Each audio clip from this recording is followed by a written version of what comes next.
Stop berantem untuk warga Indonesia, Singapura, Thailand, Malaysia, Filipina, Vietnam, dan 4 negara lain atau 5 kalau Timor Leste join. Gimana kalau sekarang saling gandeng dan menguatkan kawasan? Karena di tahun 2050, satu negara ASEAN akan masuk dalam 5 ekonomi terbesar dunia, 3 masuk 20 besar dunia, dan yang lain juga mengalami perkembangan yang luar biasa. Kawasan ini juga diramalkan akan bisa bersaing dengan benua Eropa. Mari kita bedah, bisakah ASEAN jadi kekuatan ekonomi global dan menyaingi Eropa?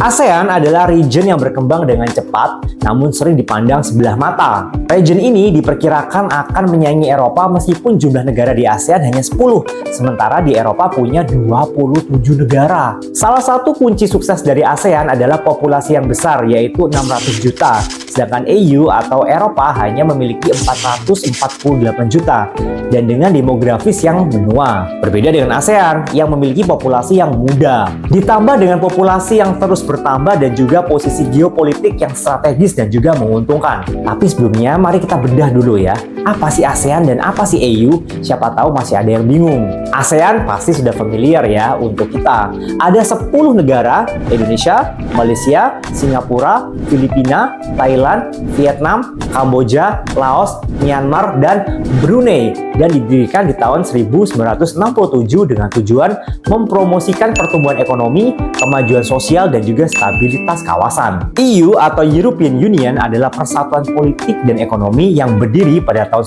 93 dengan ditandatanganinya Maastricht Treaty. Yuk kita lihat dari aspek ekonomi dari ASEAN dan EU, dimulai dari GDP atau Produk Domestik Bruto. EU adalah salah satu ekonomi terbesar di dunia dengan kombinasi GDP sekitar 15,2 triliun dolar, sedangkan GDP ASEAN baru 3,2. Data diambil dari tahun 2021. Memang jaraknya masih sangat jauh ya, tapi ASEAN ini terus mengalami pertumbuhan ekonomi sebesar 5% yang dipicu dari besarnya investasi luar, kelas menengah yang makin besar, dan juga permintaan domestik yang juga makin stabil. Kalau pertumbuhan ini stabil dan terus-menerus, maka ASEAN dipastikan akan menjadi kekuatan besar ekonomi dunia. Meskipun memang butuh waktu untuk mengejar EU. Nah, PR terbesar ASEAN adalah integrasi single market yang masih jauh ketinggalan dengan Eropa yang bebas melakukan perdagangan kawasan dengan mudah. Begitu juga dengan integrasi politik. Di Eropa, selain ada European Commission, ada juga European Parliament dan juga European Council, serta punya satu mata uang, yaitu Euro. Ini membuat ikatan politik dan juga ekonomi Eropa jadi satu kesatuan yang kuat. Beda dengan ASEAN, yang punya kebijakan untuk tidak ikut campur atau non-interference urusan dalam negeri negara tetangga. Sistem pemerintahan ASEAN juga beragam ya. Ada demokrasi terbesar ketiga di dunia, yaitu Indonesia, sampai rezim otoriter yang membuat integrasi politik kawasan juga makin susah. Soal sosial, Eropa juga unggul. Contohnya, social policies dari anggota European Union di mana penduduk bisa bekerja, tinggal, dan belajar di negara manapun di Eropa tanpa perlu visa atau izin kerja. ASEAN sekali lagi masih belum terkoordinasi secara harmonis. Nah, balik lagi ke pertanyaan awal, kira-kira bisa nggak ASEAN segede Eropa? Tantangan pasti banyak ya, tapi jangan sampai mengecilkan potensi.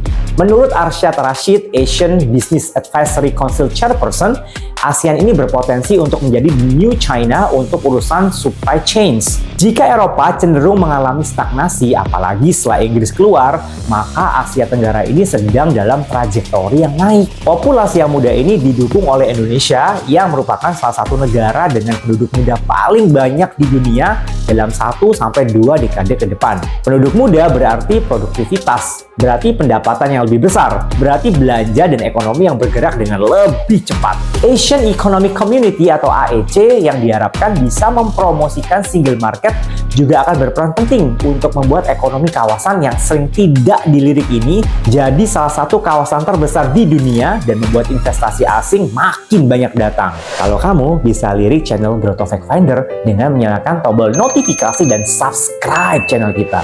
Di tahun 2050, komposisi 7 negara ekonomi terbesar atau G7 akan berubah. Bersiaplah untuk menyambut E7 atau Emerging 7.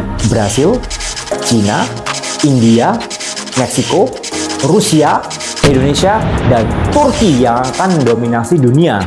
Menurut kamu, bisa nggak sih ekonomi Indonesia ini berkembang pesat bersama Cina dan India ke depannya? Share pendapatmu di kolom komen ya. Indonesia akan mewakili ASEAN dan menjadi ekonomi terbesar keempat atau kelima di dunia. Vietnam dan Filipina akan masuk ke 20 besar dan Malaysia juga akan naik ke nomor 24. Tentu prediksi bisa salah ya. Sementara Eropa malah akan mengalami penyusutan dari segi ekonomi.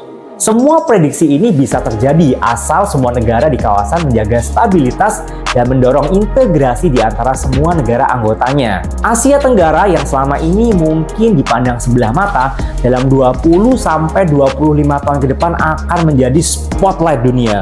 Jadi gimana? Apa sudah siap buat ajak teman-teman dari negara sebelah untuk maju bersama? Stay curious.